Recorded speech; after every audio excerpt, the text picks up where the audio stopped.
আসসালামু আলাইকুম রহমতুল্লাহি বারাকাতু।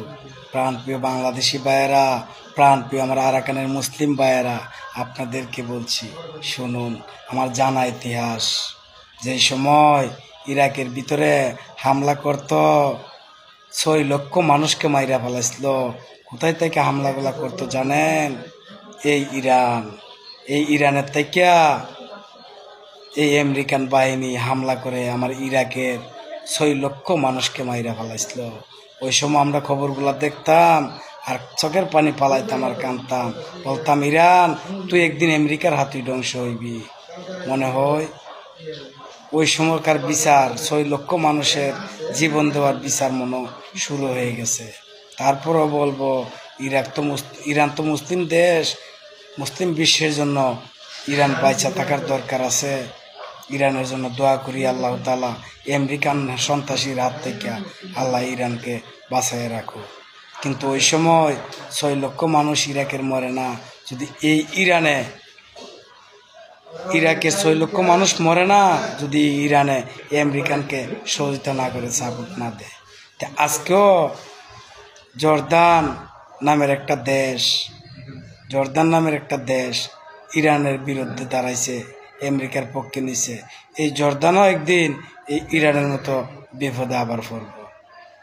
মুসলিম জাতি বুঝবো না তো, একদিন বুঝবো, সময় যাইব, বিপদও যেদিন পড়ব ওই দিন বুঝবো।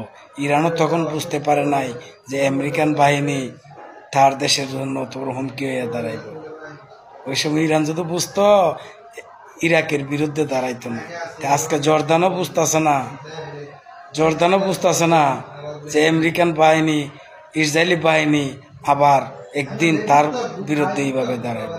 যদি বসতো তা আমার ইরানের বাইদের মিসাইলগুলা আটকাইতো না। ওই সময় আমরা দোয়া করতাম, আল্লাহ তুমি ইরানরে এইভাবে তুমি ধ্বংস করো, দোয়া করতাম। আজকেও দোয়া করন লাগে, আজকে জর্দান রে আল্লাহ তুমি এইভাবে ধ্বংস করো। আমার মুসলিম ভাইদের পক্ষে ইরানি ভাইয়েরা দাঁড়াইছে, আওয়াজ তুলছে, পাল্টা হামলা করতেছে। আজকে জর্দান থেকে ড্রোনগুলারে প্রবাদিত করার চেষ্টা করে। কি বলবো ভাই, জর্দান হইলো ফিলিস্তিনের সাথে লাগোয়া। জর্দান, মিশর, বাহরাইন, এই 3টা দেশ কিন্তু ফিলিস্তিনি ভাইদের পাশে দাঁড়াইতো কিংবা ইরানি ভাইদের পাশে দাঁড়াইতো, হয়তো এতগুলা সাহস আমেরিকান বাহিনী, ইসরায়েলি বাহিনী পাইতো না। ইতিহাস কোনোদিন ভুলে যায় না ভাই। ভালো বুঝতাম ওই সময় বাংলাদেশে গান গাইতো, হাইরে আমেরিকান বুশ, সাদ্দামের নাই একটু দোষ, বিনা কারণে সাদ্দাম দেশের মানুষকে বিনা কারণে করতেছে হত্যা, বোমা হামলা করতেছে।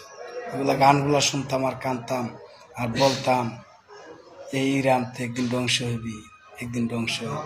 মনে হয় ধ্বংসের কাতারে এসে পড়ছে।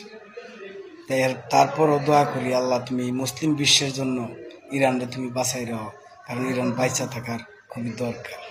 কারণ প্রযুক্তি দিয়ে ইরান বহুত দূর আগে আছে। অনেক কথাবার্তা বললাম ভাইয়া, ভালো থাকবেন। আসসালামু আলাইকুম।